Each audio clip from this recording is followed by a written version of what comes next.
Bien, estoy en compañía de Ariel Cuadro, vicerrector académico de la Universidad Católica, doctor en Psicología, máster en Psicología Educacional y especialista en dificultades del aprendizaje, y también de Vivian Singer, investigadora, neuropsicóloga y psicopedagoga. Bienvenidos a ambos, ¿cómo están? Muchas gracias. Muchas gracias. Gracias por acompañarnos.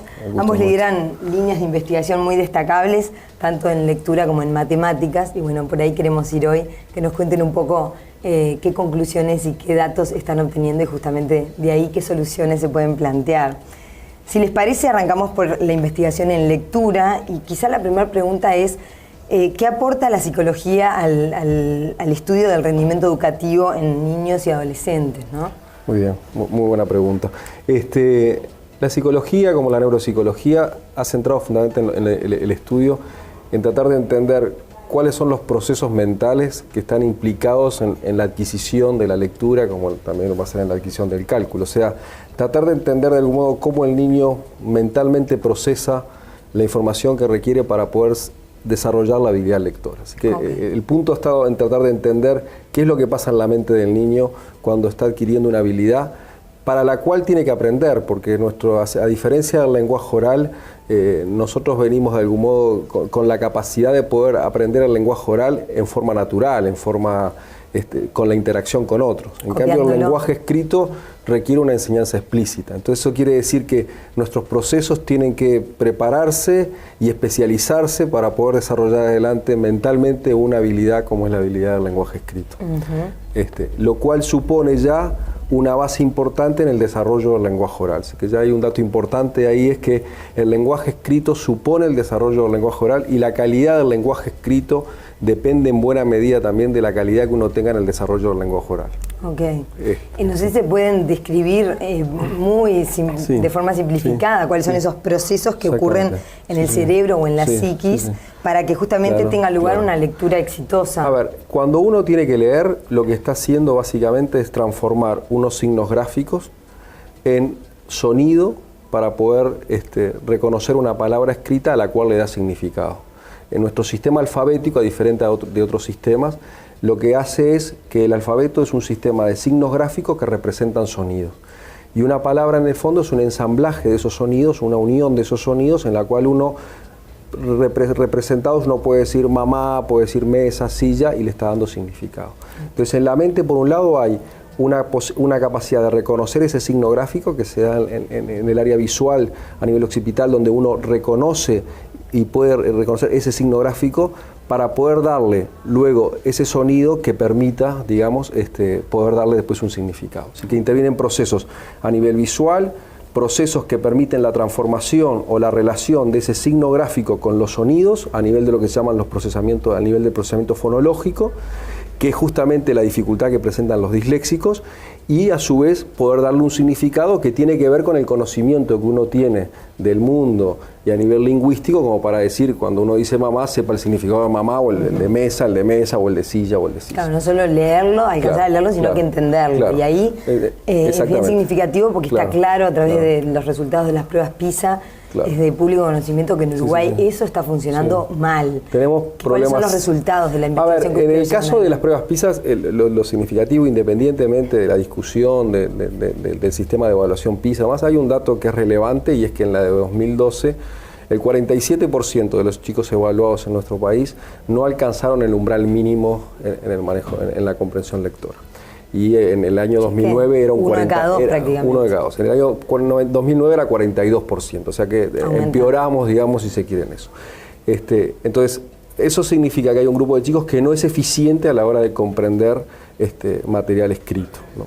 Ahora, cuando uno analiza eso, se da cuenta de que muchas de esas debilidades que se están dando a esos niveles de 15 años ya son debilidades que se empiezan a detectar y observar en niveles escolares anteriores. ¿Y cuáles son los mayores? De hecho, cuando uno analiza eso,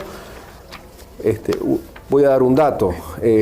A nivel internacional hay mucha discusión de cuánta población disléxica, o sea, que serían aquellos que tendrían un problema específico en la lectura, qué prevalencia tienen en la población escolar.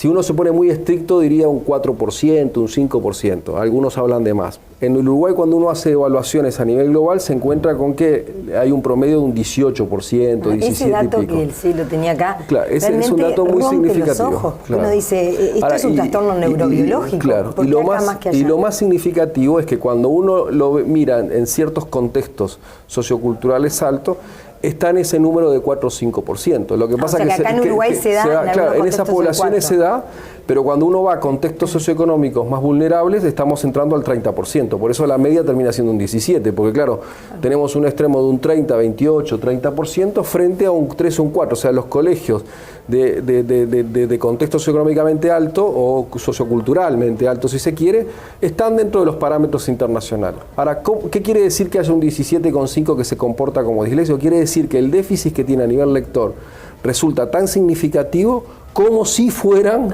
disléxicos. Eso es lo que estamos diciendo. Y también un poco, perdón, que la neurobiología, ¿no? El desarrollo cognitivo se va dando en la interacción con el ambiente.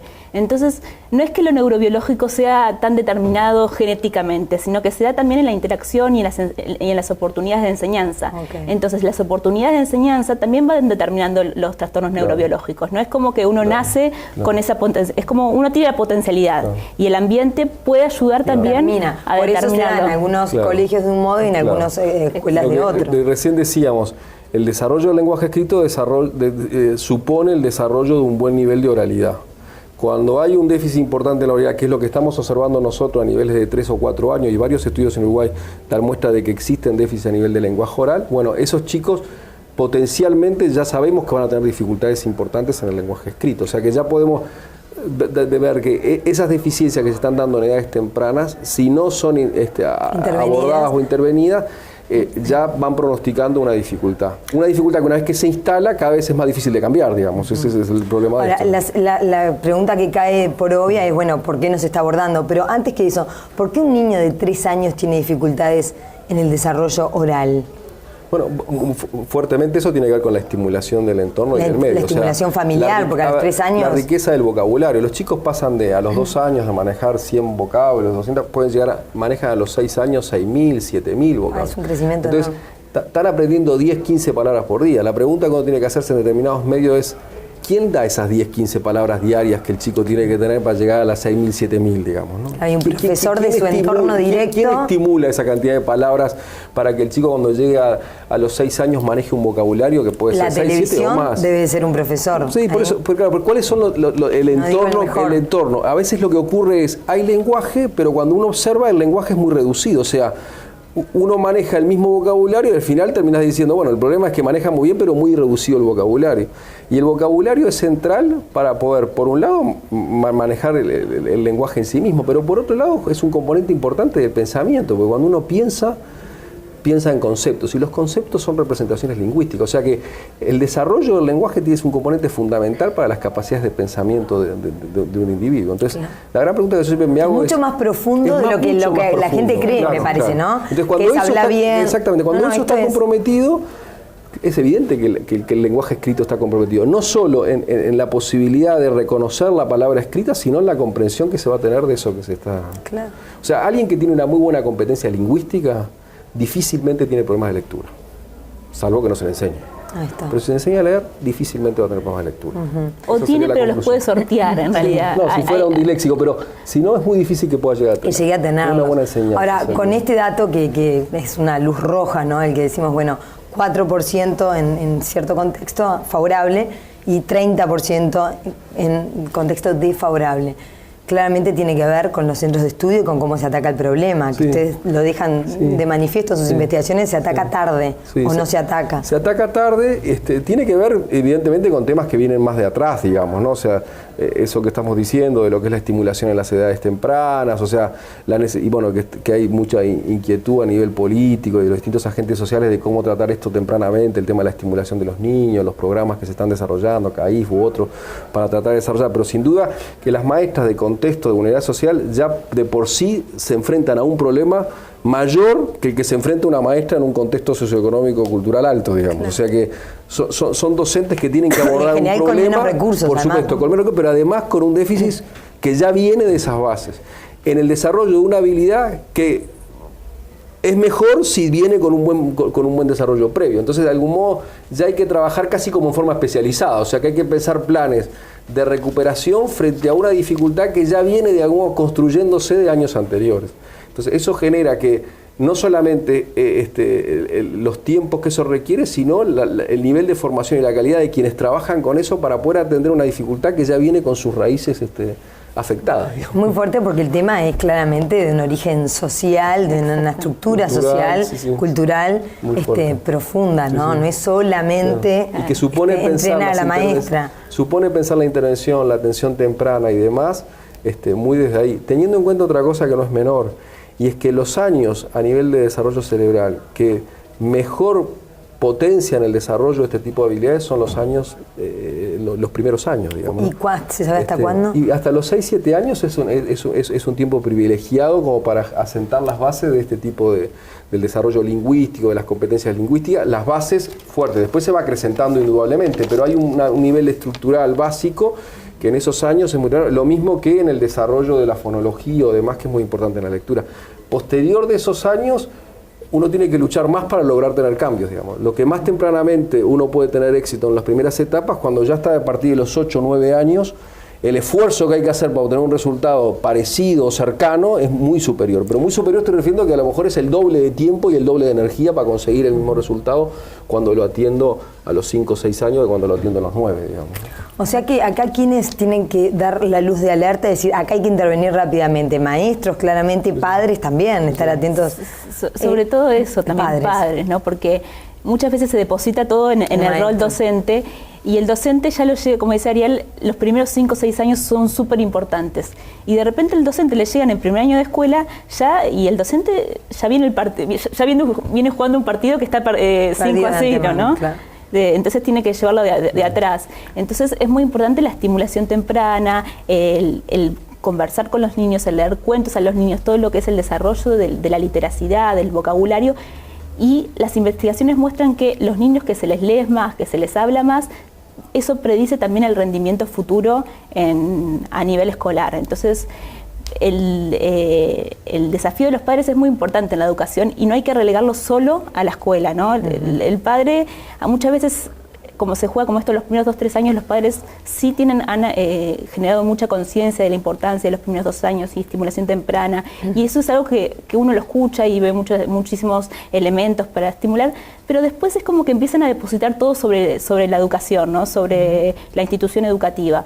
Y si bien la institución educativa tiene un rol preponderante, también es importante entender que la familia tiene un rol, sigue teniendo un rol primario en los aprendizajes de sus hijos. Entonces, y sin duda, el tema de la educación inicial, yo insisto mucho siempre, ¿no? Si alguien tiene que estar bien especializado en estos temas son los maestros de educación inicial, porque son aquellos que están trabajando sobre el desarrollo y es una preocupación. Yo creo que el Uruguay debe atender fuertemente. Sé que hay mucha gente que inquieta por este tema y pensando propuestas que hace necesario decir, necesitamos tener gente en el área de educación inicial muy bien formados, porque son justamente los que están trabajando en etapas muy importantes en lo que va a ser el desarrollo potencial. Hay neurocientistas que llegan a decir que el 80% del potencial de un sujeto en su vida adulta está dado por el desarrollo en habilidades básicas en los primeros 5 o 6 años. O sea que el 80%. Independientemente de sea 80, sea 70, sea 90, lo que está claro es que en habilidades centrales, o sea, en las capacidades centrales para el desarrollo, estoy diciendo el lenguaje, pensamiento y demás, estos años juegan un rol fundamental en el desarrollo por la propia plasticidad del sistema nervioso. Entonces, quienes trabajan en esas edades, realmente tiene que ser gente muy informada en temas de desarrollo, en temas de neuropsicología, en temas de cómo funcionan los sistemas nerviosos. Se prende que todavía no tenemos esos profesionales en Uruguay yo creo a que ese nivel. No solamente para saber cómo estimular y entender por qué esa estimulación es importante, sino también para poder detectar cuando eso no se está dando. O sea, requiere una mirada muy técnica para poder hacer eso. Entonces yo creo que es importante y ahí los maestros yo creo que juegan un rol central. O sea, creo que hay que apostar fuertemente a la formación de los maestros en ese sentido. Y también un poco de la psicopedagogía, de la neuropsicología, también es importante que esta masa de profesionales se pueda mover hacia las escuelas, porque muchas veces se está manejando como un modelo muy clínico, donde los psicopedagogos y neuropsicólogos quedamos en una quedamos en una consulta clínica. Lo dicen también. Llegan como, el niño llega cuando el docente ya ve que, después de mirar con una lupa y ve que realmente obvio. No logro y que es muy obvio, pero hasta que llega a la consulta pasó un montón de tiempo. Y ese tiempo es un tiempo que es irrecuperable, ¿no? Y también el poder intervenir fuera de la consulta, 1 hora, 1 hora y media semanal, 2 horas semanales, es un tiempo muy relevante en relación al tiempo que el niño se encuentra en la institución educativa. Claro. Entonces, en esto también tiene que ver un poco desde cómo está la gente que estamos trabajando con dificultades de aprendizaje, creo que también tenemos que trabajar mucho más pegados a los docentes. Ustedes comentan en los textos, en las publicaciones, que en Finlandia justamente el especialista no está afuera, que es un país modelo, que citan, sino que está dentro y que trabaja como 10 horas semanales. En los países anglosajones, o sea, eso cuando uno explica a veces de que acá cuando hay una dificultad se le manda al especialista que está afuera, no se entiende mucho, porque normalmente... Pero lo tienen ya incluido como parte del staff. A ver, las habilidades, estas cálculo como el caso de lectura, cuando uno interviene, una de las cosas claves, que sabemos que pesa mucho en la intervención, es la intensidad de los tratamientos. Los modelos en lectura más exitosos en intervención en algún chico que tiene dificultades de lectura, están hablando de 8 o 10 horas por semana de intervención para lograr un efecto sobre eso. En nuestro país no se da eso, no se da, que fue una vez por semana, 2 horas, 45 minutos. Y en los contextos más favorables. Y en los contextos más favorables. Entonces, lo que estamos haciendo, como me decía un profesor una vez americano, es ustedes le hacen una caricia a la dislexia, ¿no? O sea, pero no la abordan porque requiere un tiempo grande. Ahora, ese tiempo no se puede hacer fuera del ambiente escolar. O sea, ¿cómo hacemos para que una persona tenga 10 horas además de ir a la escuela? Entonces, lo necesario en esto es cómo se incorpora el sistema. ¿Cómo están tomando los centros educativos esto? Bueno, a nivel público, hay instituciones que yo creo que... a nivel privado. Hay instituciones que se está avanzando. Yo creo que, a ver, yo estoy del año 99 metido en estos temas, y la sensación que tengo es que se ha avanzado mucho y que hay mucha más conciencia de eso. Hay instituciones que están haciendo esfuerzo de equipos de estudio honesto, generando, y tanto a nivel privado como en algún caso a nivel público, donde hay como un cierto orden para decir, bueno, trabajemos sistemáticamente en clase estos tiempos. Las habilidades como la lectura, como lo que requieren es tiempo, o sea, tiempo escolar. Yo siempre preguntaba cuando venía mi hija de la escuela todos los días, preguntaba, ¿hoy leíste? Porque es decir, esto, si tú quieres que primero y segundo de la escuela un niño aprenda a tener el dominio lector, la pregunta es, ¿todos los días lees? Por lo menos cada 2 días. Pero si es una vez por semana, 2 veces, es muy difícil porque esto lo que requiere es automatizar mucho los procesos de acceso para poder dedicarse. Como digo yo, no hay que pensar cómo se lee, sino que hay que pensar en lo que se lee. Ahora, para no pensar cómo se lee, hay que hacerlo mucho, como toda cosa para automatizar, claro, hay que practicarlo. Entonces la pregunta es, ¿cuánto tiempo se dedica a esto? ¿Cuántos días a la semana se trabaja con esto? ¿Cuánto lee el niño con eso, no? Y eso requiere tiempo. Entonces hay que tomar decisiones desde el punto de vista curricular, es decir, ¿qué tiempo le estoy dando a eso? Y eso va a significar a lo mejor renunciar a otras cosas. Claro. Bueno, es lo que hay que hacer. Es decir, un chico, esto es una habilidad central y principal para otras cosas, habrá que renunciar a esto otro para dar esto. Me preocupa también a nivel de padres, que ustedes dicen, bueno, no depositar todo en el maestro, los padres, pero a veces, yo soy madre y a veces uno dice, pero ¿yo cómo sé cuándo va bien o cuándo va mal o cuándo dice una palabra mal y hasta nos reímos todos porque es tan tierno, es chiquito? Y capaz que uno la está embarrando sin saber. ¿Cómo los padres pueden tener elementos para o dónde lo pueden aprender? Y esa pregunta que vos haces es bien interesante porque a los docentes también les pasa un poco esto, ¿no? ¿Hasta dónde es el proceso del desarrollo normal de la lectura? ¿Hasta dónde es el proceso óptimo de cálculo? ¿Y cuándo empiezo a ver algo que está más enlentecido, ¿no? Y sobre esas líneas también es donde estamos trabajando, ¿no? ¿Cuándo es el punto de corte cuando decimos, bueno, no, acá hay una dificultad, y acá hay una dificultad que hay que trabajar? Y creo que el paradigma que hay que cambiar en esto es que lo primero que tenemos que hacer cuando alguien está como un poco descendido en algo, no es enseguida catalogar como dificultad, sino intervenir. Si yo veo que mi hijo no está hablando tanto, bueno, voy a sentarme, voy a leer con él, le voy a proporcionar muchos textos, voy a conversar con él, pero yo veo que en realidad está más retrasado en el desarrollo del lenguaje.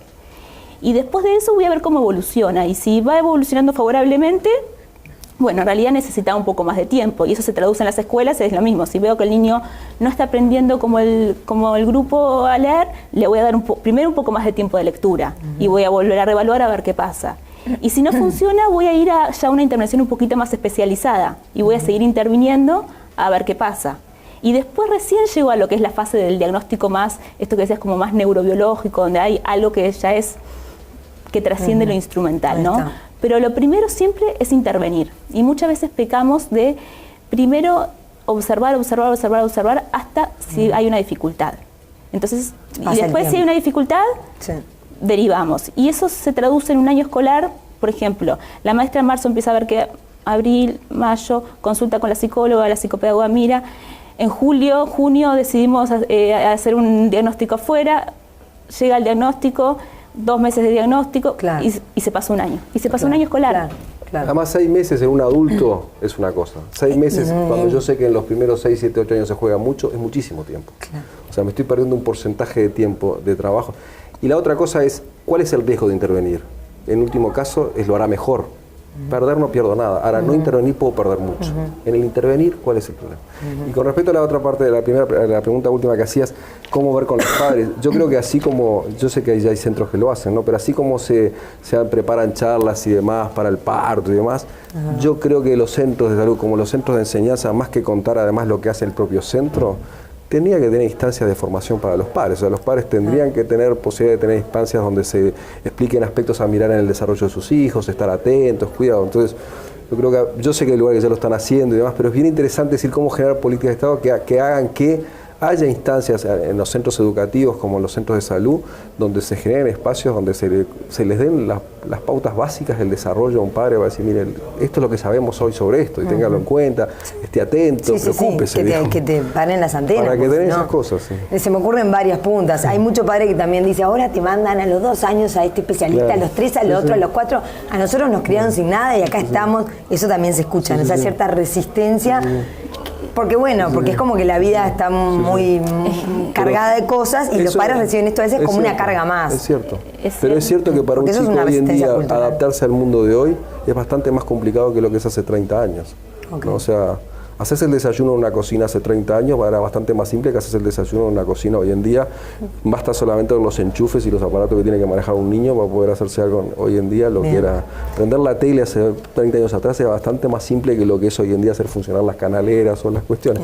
O sea que requiere hoy chicos con mucho más habilidades que lo que podía hacer hace 30 años. Y también a lo que planteábamos antes, ¿no? Que en realidad si a los 2 años, en vez de derivar afuera, los centros podrían empezar a trabajar adentro, también sería un costo de energía menor para las familias. Y es verdad que hoy tenemos como los 2 polos en la sociedad, ¿no? Una parte de la sociedad que realmente llegar a un diagnóstico es súper inaccesible, pueden pasar 6, 8, 10 meses. Esa es la parte terrible.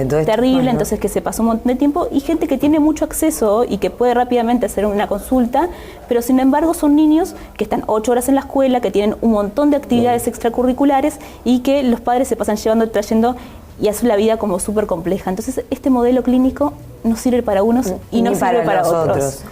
Y 2 cosas más, la universalización del sistema que hace que haya más chicos también es una diferencia grande con hace 30 años. Y lo que se exige hoy de formación a un chico es bastante mayor que lo que también se exige hace 30 años. O sea que el desarrollar estas habilidades es central, porque hay que prever que un chico, para poder funcionar en un mundo rural, probablemente necesite 9, 10, 12, 15 años de formación.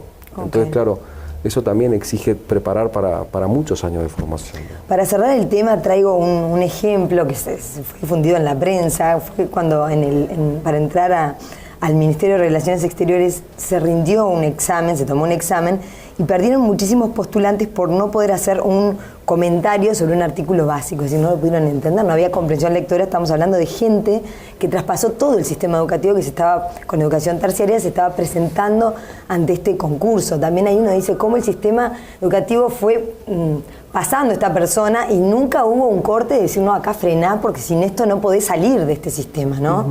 Quizás sea como un ejemplo que ilustra. Pero lo mismo está, si ustedes observan, los resultados a nivel tanto de universidades privadas como públicas que se están haciendo a nivel de ingreso de los estudiantes en las pruebas universitarias, están los resultados de la Facultad de Derecho de la Universidad de la República. La Universidad Católica hace una prueba de diagnóstico y evaluación cuando entran los estudiantes. Actualmente los resultados son bastante claros de las deficiencias que presentan los estudiantes en habilidades instrumentales, básicas. O sea, quien no tiene una buena comprensión difícilmente puede tener una buena calidad en el estudio. O sea, que salvo que repita las cosas, pero de ahí a entender hay una diferencia. Sí, es la base. está pasando. Da para seguir esto, pero bueno, pasemos al otro tema que prometimos, que es las dificultades de cálculo. La matemática, palabra que ya pronunciarla para mucha gente es un cuco. Ya yo digo psicológica, yo no sé nada de psicología, pero con sentido común uno dice, ya hay un bloqueo, ¿no? Porque la matemática no. Y bueno, y donde se están dando verdaderos problemas también. ¿Cómo lo ves tú que estás investigando todo esto? Bueno, en realidad cuando esto que decís la matemática, cuando dice, bueno, es un cuco, es verdad, uno cuando dice la matemática asusta, saltan las alarmas rojas. Y lo primero que tenemos que pensar, ¿qué es la matemática, no? Y la matemática en realidad es un compuesto de muchas habilidades. Y no es lo mismo el cálculo, que la geometría, que el álgebra. Son muchas habilidades diferenciadas, ¿no? Que cuando uno las pone en una misma bolsa, genera algún estruendo, ruido, matemática, pero que en realidad tenemos que empezar a diferenciar para poder comprender por qué fracasan y cómo fracasan. Ahí está. Y entonces, en realidad, los datos hoy en día son muy alarmantes sobre el rendimiento de matemática, mismo los resultados de PISA, mismo los resultados del 2009 de ANEP, donde tenemos que hay los resultados de las pruebas de evaluación de aprendizaje de ANEP del 2009 muestran que hay un 18% de los alumnos que salen de educación básica que no logran ni siquiera como responder a los ítems básicos de la prueba. Y un 38% que solo se mantienen en el nivel 1, o sea que solo manejan algoritmos muy básicos de suma, de resta, resuelven situaciones muy sencillas y no mucho más que eso. Y eso conforma el 56% de los niños que salen de la educación. Esto es un dato alarmante, y es alarmante porque lo que nos está diciendo de estos resultados no es que no estamos promoviendo la generación de alta calidad de ingenieros. Claro, es que estamos, la base otra vez. Que estamos frente a que el 56% de los alumnos, cuando salen de la escuela primaria, no logra resolver situaciones numéricas cotidianas, no logran el almacén y sumar a ver si le alcanza. Sumar, resolver, aproximar, leer una gráfica. Hoy en día estamos en periodo de lecciones, vemos las gráficas, comprender. Bueno, ese porcentaje de alumnos no lo logra acceder, o sea, lo que es un dato sumamente alarmante. Y en realidad, y encima tenemos una alta deserción después a nivel de secundario, lo que nos está diciendo que muchos de estos alumnos se quedan con ese aprendizaje curricular. Y lo que llama un poco la atención es que si bien están estas alarmas rojas, poco se ha investigado sobre lo que es el desarrollo de la matemática, sobre el desarrollo de la aritmética, de cuándo un niño presenta dificultades, ¿no? Es como que suenan las alarmas cuando ya tenemos las evaluaciones hechas, pero poco se ha investigado sobre por qué. ¿Qué pasa con el niño que rinde mal? ¿Por qué no nos damos cuenta que rinde mal? ¿Es que no nos damos cuenta? Y bueno, en realidad nosotros, una de las primeras cosas que hicimos fue, evidentemente sí tenemos dificultades en cálculo y tomando el cálculo como la base instrumental para después desarrollar aprendizajes más complejos sobre matemáticas. Pero uno de los grandes problemas que tenemos es que no lo estamos midiendo bien, no estamos evaluando bien el cálculo, ¿no? Y evaluar cálculo estamos hablando de situaciones muy sencillas y muy básicas. Por ejemplo, un niño a edades muy tempranas puede hacer el cálculo 2 más 5, ¿no? Por ejemplo, un niño de 3, 4 años empieza a contar palitos y resuelve 2 más 5, 7. Cuando después a los 5 o 6 años uno esperaría que ya evolucionen en esas estrategias y cuando haga 2 más 5, haga 5, 6, 7 y rápidamente resuelva. Y ya como cuando tenga 7, 8 años, cuando uno le diga 2 más 5, rápidamente diga 7, ¿no? Y si bien todos pueden llegar al mismo resultado, en realidad las estrategias que utilizan para llegar a ese resultado son muy diferentes y nos hablan de procesos mucho más costosos en una etapa que en otra. ¿Qué pasa? Cuando evaluamos solo el resultado, nos encontramos que el resultado está bien y no estamos dando tanto peso a los procesos por los cuales los niños llegan a ese resultado. Entonces se hace como más invisible, a diferencia de la lectura, que cuando el niño no lee. En cálculo los niños logran el resultado. El cálculo bien básico. El cálculo bien básico. Se complejiza, ahí aparece que las estrategias empiezan a fracasar, digamos. Claro, hablando en cálculo como lo más básico, ¿no? Entonces, nos preguntamos, bueno, ¿qué pasa? Y justamente tiene que ver con estos procesos. En esa línea de investigación desarrollamos una técnica que nos permita justamente poder evaluar cómo se da el desarrollo del cálculo en la etapa escolar, ¿no? Porque dice, bueno, la velocidad con que los niños resuelven el cálculo va a ser un indicador de cómo están desarrollando esas estrategias. Y en ese trabajo nos enfocamos, tuvimos unos 3 años de trabajo y desarrollamos... ¿Son esos 1000 niños que ustedes evaluaron? Evaluamos 1000 niños de una población representativa de la ciudad de Montevideo, de colegios privados, pero atendiendo a diferentes niveles socioeconómicos. Okay. Y bueno, generamos esta prueba que nos permite identificar a aquellos niños que se encuentran por debajo de lo esperado, y también vemos acá las diferencias en lo que tiene que ver los niveles socioculturales, ¿no? Mientras que en los niveles socioculturales altos un 3-4% de la población cae con una dificultad de aprendizaje en cálculo, tenemos que en los niveles socioeconómicos más bajos tienen el 30% de su alumnado en... muy similar a lo de lectura. Muy similar los números, es cierto, a la lectura. Digamos que son 10, la probabilidad de presentar una dificultad de cálculo en un contexto o en otro es 10 veces superior. Eso es un dato tremendo. Y estamos hablando de escuelas de contexto socioeconómicamente, pero sin entrar en situación de marginalidad, o sea... Tendemos a pensar que en eso serían los resultados serían de mayor, o sea, no estamos en contextos de marginalidad social, ¿no? Son 2 colegios privados, para marcar un poco.